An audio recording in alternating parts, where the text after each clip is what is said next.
Today, Knowledge for Life is hosting a youth panel. A youth panel because we don't often hear enough from our youth, but our youth are the future. We're particularly talking about Black youth here in Dayton, Ohio. So what I would like to do is present to you some of the alarming statistics that our youth face.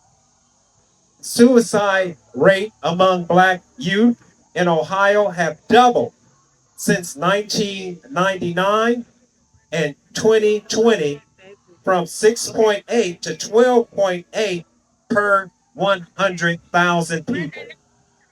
For the first time, Black Ohioans have a higher suicide rate than white Ohioans.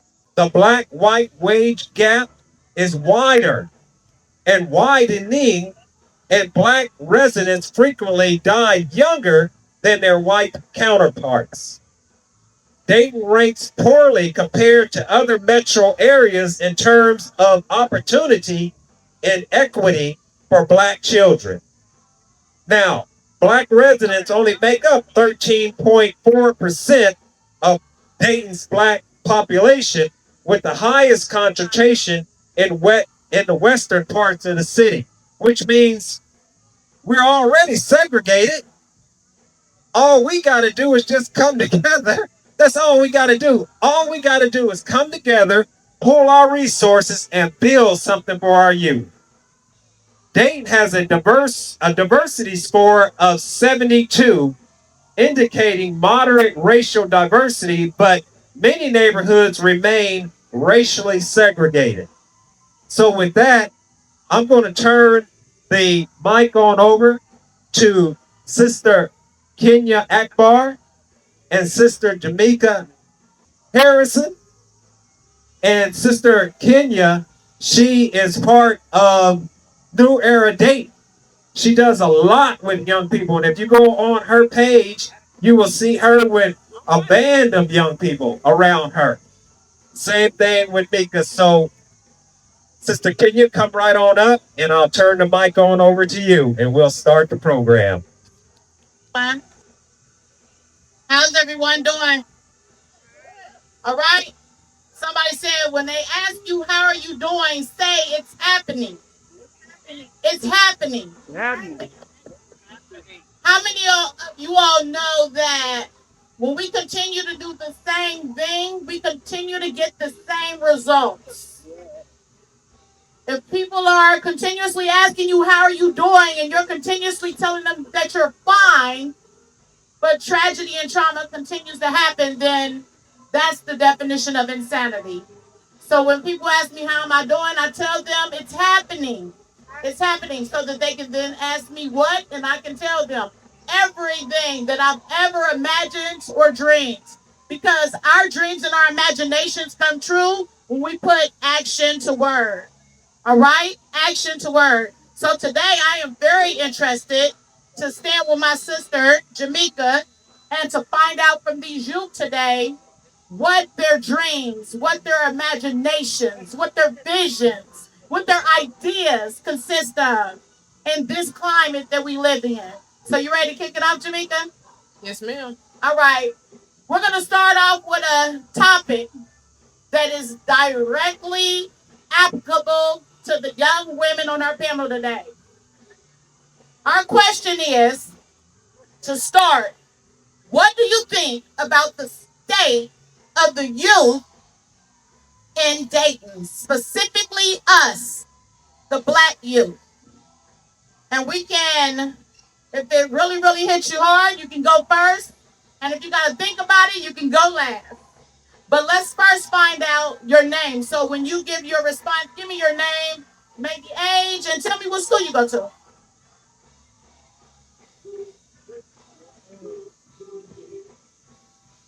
Hello, everyone. My name is Janaya. I am 16 and I go to Stivers. And I think that the youth are in the process of change. I think that we are in the process of evolving. I think we are just trying to figure out who we are in life. And with that, we are trying to figure out how to change the community to make us be able to adapt to. So we're just in that we're just in that mind state right now to where it's like we're trying to change everything. We're trying to change ourselves. We're trying to change everything happening around us. We're trying to change our habits, our friends, our family. Like we're just trying to make sure everything is adaptable to us. Do you feel like you're getting adequate? Thank you, thank you. Do you feel? Tell me your name again. Janaya. Janaya, do you feel like you get adequate support from the adults, the institutions around you for that change? Because you said a lot about evolving, change, so adapting.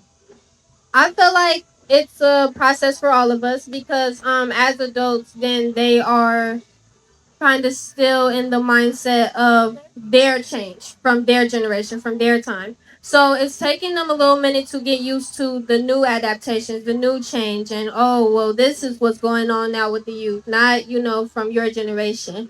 And I feel like institutions like our schools, they have been standing for, such a long time that they're also trying to like adapt to us because for high school we are continuous, like you get a senior every year, you move up every year, so it's like they often have to make different changes because you have different grade levels, you have different people, different generations, so it's just a change for all of us. It's a process for all of us. We're all just trying to help each other and trying to understand each other, and with that there is a couple of miscommunications because we're all kind of in these mindsets. Thank you. Thank you very much. And is there any fear with being young and seeing what's going on around you? Maybe we're hearing from another voice on this panel. Is there any fear or apprehension with the state of the Black youth in our city? Hello, my name is Sister Angelica X, and I can say yes, there is absolute fear of the state of the youth as of right now. And I can say that because when we're not connected to what's going on within our youth mentally, spiritually, emotionally, because as of right now, we have a high rate of mental health going on as of right now, especially after COVID had happened. So, not being able to really understand the mindset that our youth is in is really imperative. Not being able to actually check in with them and see what's going on and see in what way, shape, or form that we can be able to help them. And if we're not able to help the youth, who can help the youth? We unfortunately, we have children, and no one taught us how to be parents, or no one taught us how to do these, take and raise our children. So unfortunately, we raise our children being products of the society, right? Products of what the environment that we grew up on. So I could definitely say yes, there's definitely a fear around that. However, what I do know and what I do see, me being a little bit older, I'm 30, but what I am seeing is what our beautiful sisters stated, that there is a sense of change that we're seeing now in the youth. The youth is actually going to be the one that's going to bring us into liberation. And when we understand that, we should feed into our youth and nurture our youth. And if we're me being older, me being able to nurture that and also be able to give wisdom as to how I can be able to be a source to help them so they won't make the same bad decisions, right? So yeah. Can you tell me what that nurturing looks like? Honestly, for me, I would say nurturing, being able to listen. You have to be able to listen to our youth. Unfortunately, we can be very judgmental in the spaces of where our youth is. And when we're being judgmental, they don't feel free to be able to express themselves, right? And then we wonder, oh, why did this happen to my daughter or my son? Why are they going in this direction? but have you took that time to actually sit and listen to hear what's going on in their world? They have a world that's going on within them that's, that needs to be nurtured. So we understand we all have different aspects of things that we got going on in our life. However, because the youth is our future, they're going to be the ones that bring the babies in, the ones that's going to give us our freedom. We have to listen to their needs and what they need and be able to, I would just say, be able to find a way to come in to help them and help mold them into the great person, man or woman that they should be. I'm one of the older ones. My name is Rakia. I'm one of the older ones on here too. I'm 29, so I'm about to be 30. And I think a way to nurture, I want to pin back on nurture, is taking accountability for our mistakes and letting the young girls learn from that. And then you said something about, I think there should be a rites of passage for our young ladies too, especially going into adulthood. Like starting periods. A lot of young girls don't even know that aspect, like something for that. And then going into high school and then going into being 18 and then 25 and 30. So nurturing looks like, for me, taking accountability. If I could tell a young girl, I did it wrong. I had my son at 24. I had him out of wedlock. I'm doing it on my own right now. I'm a single mother. It's hard. Don't do it like me. Do it the right way. Don't focus on these dudes. Go to college. Focus on you. Focus on your education. Focus on your purpose. I'm 29 and I got to focus on my purpose with a son, and it makes it a little harder, right? So if I could nurture women or young ladies, it will be me taking accountability for what I did wrong and my mistakes and teaching that to the youth so y'all don't do it. And y'all can come to me for that advice. And like she said, I'm not judgmental because I done did a lot in my youth. So if I can stop y'all from doing what I did so we can birth queens and goddesses, right? Because a nation can rise no higher than its woman. And we have all these women on stage. So if I can tell y'all and feed into y'all what I did wrong, and y'all can come to me for that advice, and we have those rites of passage, that's what I'm going to do to nurture the youth. And I feel like if I Thank you.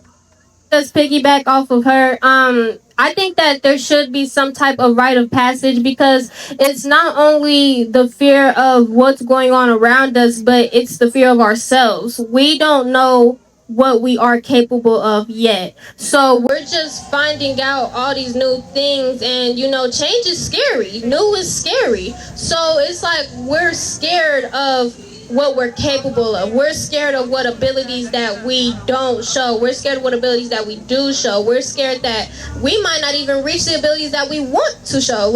So it's just being able to feel that comfort, being able to get, help, being able to just, when you see something, say something. Like when you see us, this is happening, I don't know what's going on. Hey, I was your age once, but actually mean it. Because I feel like adults often say, I was your age once, but then they're relating back to when they were actually our age instead of our age and time. So it's often like, okay, you were my age once, but that's not what's going on right now, So it's just being able to feel comfortable enough to reach out and just having that comfort, having that, state of mind that, okay, I can come to them, I can say something, and it's gonna turn out okay. Like she said, no judgment. And I think that's what we often need, because we're scared of the judgment. So Thank you. All right, let's change gears a little bit. Suicide. The suicide rate amongst youth is higher than ever before. What do you all believe we can do to help stop the high suicide rate?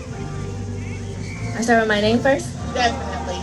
Okay, hi, my name is Danae. I'm 16 and I go to Northridge. And I think to better help stop suicide is to maybe don't be so, oh, you're just a kid. It's like when kids try to come, or teenagers try to come to adults and be like, oh, mom, dad, whoever, I'm going through this or I'm going through that, and they're like, oh, you ain't got nothing to worry about, you just a kid, or it's just you gonna get over it. It's not that. Sometimes it's really deeper than that. Sometimes it's not even like, I don't even know how to explain it. Sometimes it's just deeper than that. It's not a school worry, or it's just not it's not the phones. Sometimes it's not the phones. Y'all be quick to say it's the phones. It be like real life stuff, and kids are mean to other kids too. Like, they are so mean, and some kids just haven't grew up in the environment of being nurtured, and so they don't know how to treat other kids. And I feel like it's an everybody issue. Just be accepting. Accept everybody. Thank you. Thank you.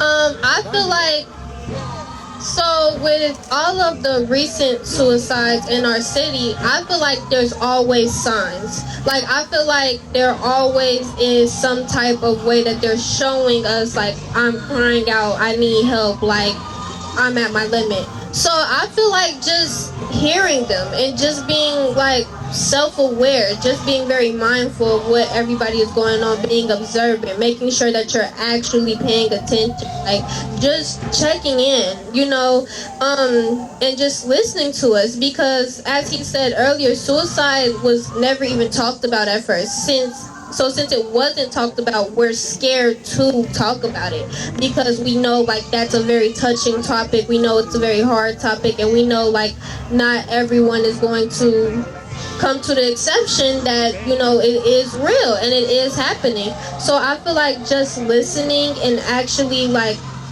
paying attention and reaching out to those signs will help and save a lot of more lives, because it's like, dang, like she actually seen me, like she actually heard me, they actually made sure I was okay, somebody does care.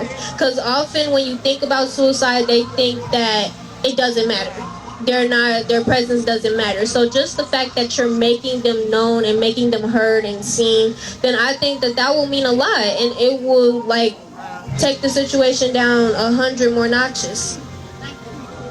So let me ask you guys a follow-up on that.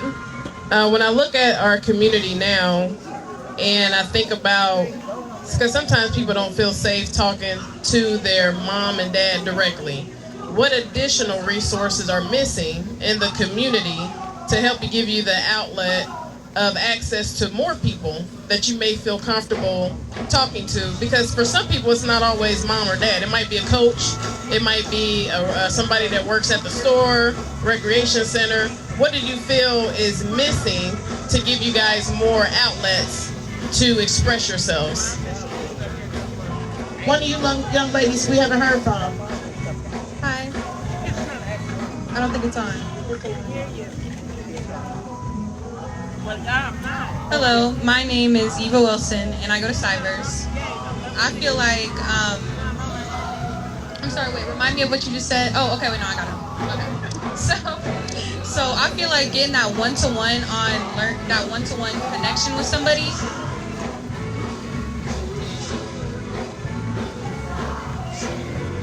I feel like getting that one-to-one connection with somebody is so important, and I don't feel like they spend enough time on that.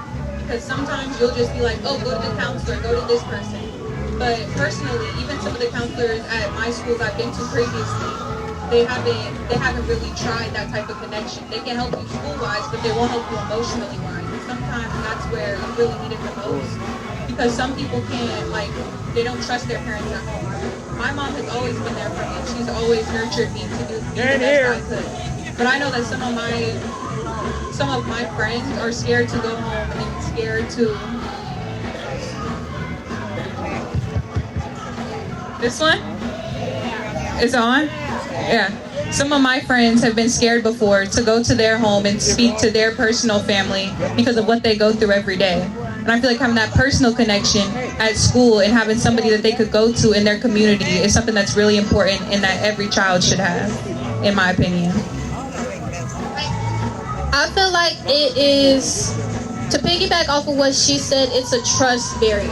I feel like just having that state of trust, like being able to feel comfortable with that person, because it's not always like, you can't just out to somebody, like you can't just pour out your emotions to somebody and then feel like, oh, well, it's not going to go to this person, or oh, you're not going to invalidate how I feel, or oh, it's just not going to turn the wrong way. So I feel like just that barrier of trust and breaking that and making sure like that we have that safe space, and oh yeah, we can come to them and tell them like, and it's not going to reflect badly on us, and we're not going to have consequences for having feelings. And I feel like, it is a lot of invalidation that happens, and that's why we aren't comfortable saying, oh, I need help. I just feel like it's a lot of invalidation, and our feelings are kind of like looked over. Like, sometimes you'll hear what your mom go through, or what your dad goes through, or what your family's going through, and it affects you too. It don't always have to be something personal to you. It can be something that's just going on in somebody else's life that you love or that you trust that affects you too. So I wanted to piggyback on that. I truly believe we need more mentorships in a community that looks like us, if you know what I mean, and also being able to build relationships with the youth. It's not easy just going to a counselor and telling them, hey, I've been abused, I've been hurt, name called, whatever the case may be, and think that they understand. You really want to be able to go to someone who understands you enough to be able to nurture you back to that whole person that you was before the situation may have happened. I can honestly say, for my experience, you know, God took me to through some things to where I had a counselor at school that she was the only person that I trusted to tell her about my abusive relationship that I was in from the time I was 14 to 25 years old. However, within that relationship, building that relationship, she nurtured me, and I was scared because I didn't want her to tell anyone and tell anybody about what I was going through because I wasn't ready yet. She respected that, you know, so it's just kind of being able to be open-minded to understand that our youth, they have their own lives. When a child goes into teenage years, that's a transition between childhood and adult. Those are such precious years to where a lot of things goes on within the transitioning of becoming a child from an adult. So I truly believe just being able to bring more like-minded mentorship into the community of people that look like us. Thank you very much. All right, we're gonna switch gears once again. This time, I wanna talk about something that may cause some apprehension when you think about it, but your future. The current state of affairs in Dayton, we have found from opportunity maps that disproportionately there are not as many opportunities in West Dayton as there are in our suburban counterparts. So what are your feelings with regards to employment and the fact that white people still disproportionately make more than black people just off the color of our skin? How are you guys feeling about that? I feel like it's getting old. It's getting old. Because at this point, I mean, you're scared of me because of the color of my skin. What's really the problem? It's a color. You can draw with brown, you can write with brown, but you can't talk to somebody who is brown or who is darker. I just don't. It's getting old. I said it. There you go. I feel like we are low on opportunities. I feel like we don't have a lot. I feel like there's not a lot of outlets for us to get out our talents. I feel like there's not a lot of outlets for us to get out our creativity. And I just feel like something got to change. Like, something's got to give. At this point, we need more stuff. We need more opportunities. We need more outlets. We need more things to do. We need more programs. We need more things like this to where we can just let out certain things that we want to do, because our youth, our generation, they're talented. You know, like, they are a talented generation. We are the future and we can see it. So it's just the fact of us having ways to show you that we are talented, us having ways to actually let you see, like, we are here. We know how to sing, dance, draw, backflip. Like, we know how to do these things. So if you would just let us show you, then it would be a lot more. So Jamaica and I are part of the Dayton Africana Elders Council, and Jamaica is in a lower age bracket than me. I am part of It's Getting Old. I'm 52. I'm considered a nation builder. Jamaica is considered a warrior. And being part of the Africana Elders Council, we celebrate every year, instead of Christmas, Kwanzaa. And part of Kwanzaa, we celebrate 7 days with 7 different principles, and one of them is self-determination. Self-determination. You don't need permission to do what you want to do. All you need is organization. We know you don't lack power and you don't lack prowess. All you need is organization. So you're not going to ask for permission, you're going to ask for collaboration. We ready. It's a lot of us that are ready to serve you. You understand? Ashe. And I'm sorry, go ahead. I wanted to go off what you said, and I really agree with that, because I feel like we really need to organize and challenge the status quo.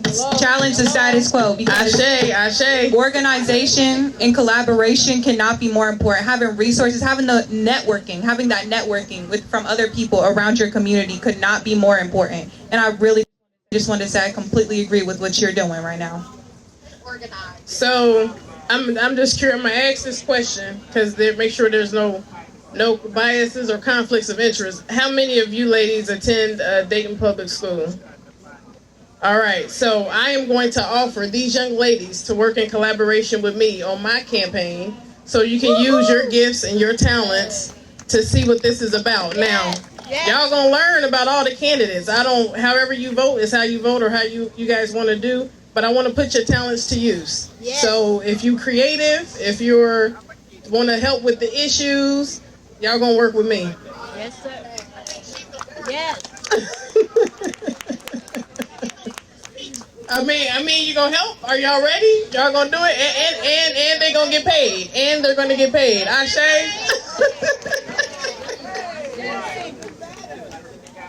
Say get paid.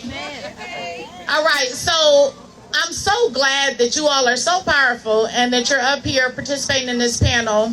And before we leave wage gap and employment, I have to circle back and mention about the disenfranchisement and the divestment in Dayton. What we know for a fact is that it's been systemic. They purposely denied loans in West Dayton because it was 80+% black. It's called redlining. And they put it in our face. They put it on display at the libraries, at the convention center, and let us know that they intentionally did not give loans to homeowners for their equity. And in some cases, pushed them out. We saw that in 2008, right? A lot of people lost their homes when they lost their employment. When I say disenfranchisement and divestment, I'm talking about all of the factories that we had in Dayton. General Motors, NCR, Standard Register, LexisNexis, Inland, Moraine. We're talking about Frigidaire. All of these companies that decided that they would go overseas and manufacture their goods, but come back here and sell them. We're great consumers, but we need to become prosumers. That means that we're actually creating the goods that are providing the jobs and crowding up our homes sometimes in our shelves for those of us who like to buy. So what can we do to create businesses as a collective and not have to wait on the white man or the government? I think we need to come together more as a community, because I feel like it takes a village, and we are that village. So as long as we just come together and use all of our collaborative ideas and we just stand as one, I think that we will be able to get that collaborations. I feel like we'll be able to find a way to get that money. We could do fundraisers, we could do community things that can help us reach our goals. I just feel like if one person comes up with an idea and everybody help pitches in, we wouldn't need no man to do anything. We wouldn't need anything. So I just think we need more community.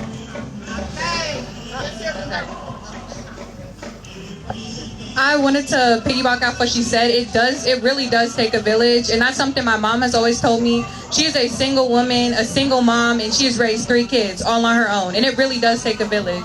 And I think we need to support more Black businesses and uplift our community. Uplifting our community is so important, and having all that around us so we can really support each other and not just be segregated.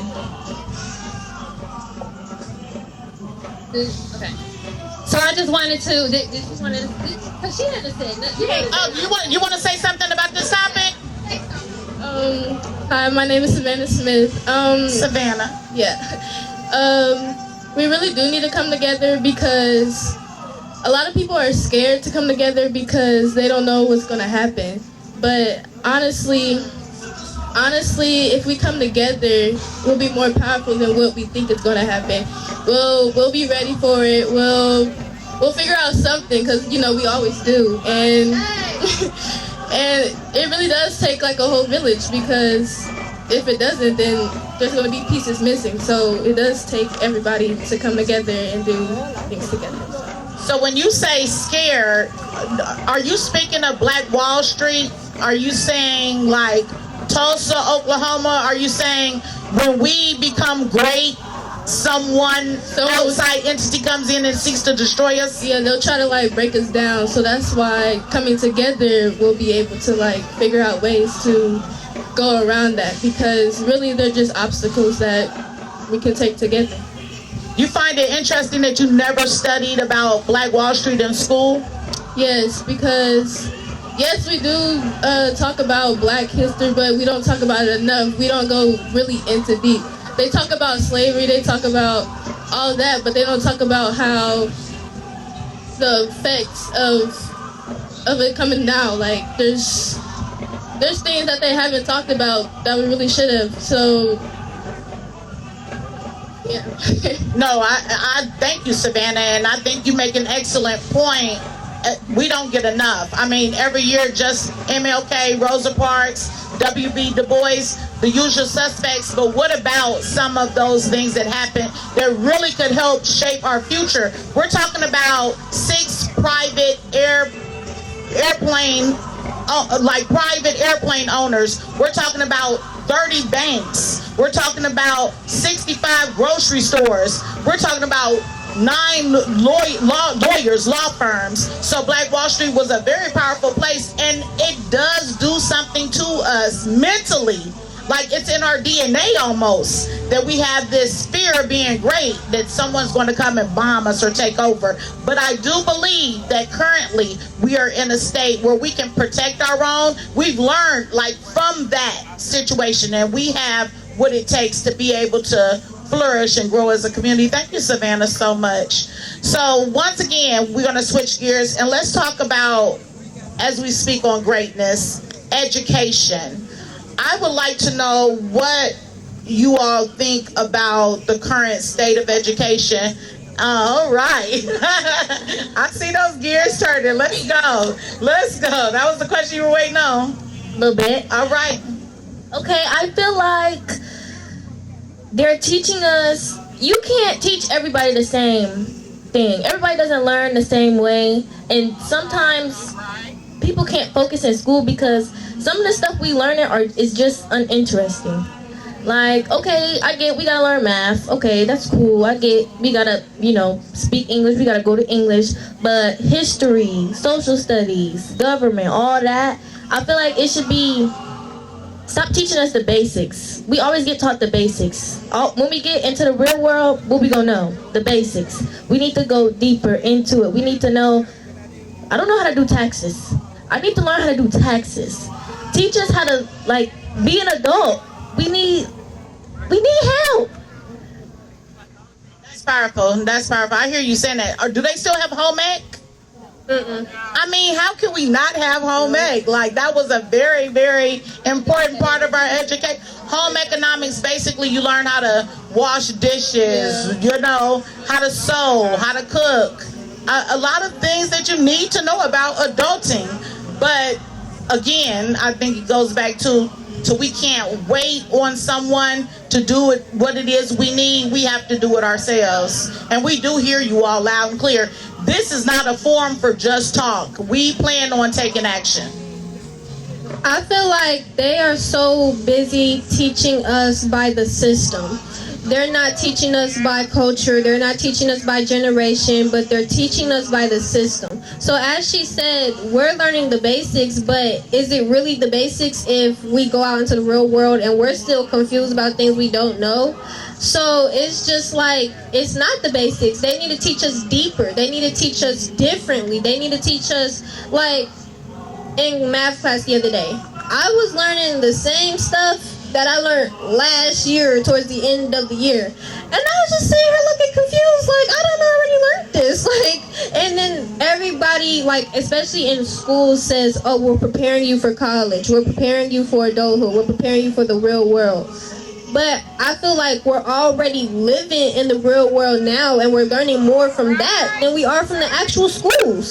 So it's like, I feel like they need to teach us differently and actually pry open into history, actually pry open into math, actually pry, like, we have inventors, scientists, like, we just have these great people and we don't know nothing about their methods to madness. We don't know nothing about what they follow, what they studied. We don't know anything. And those who fail to learn history are doomed to repeat it. But it's like, how are we going to learn it if no one is teaching us? So the education system is like looking a little red right now. It's like looking a little mess. Say looking red.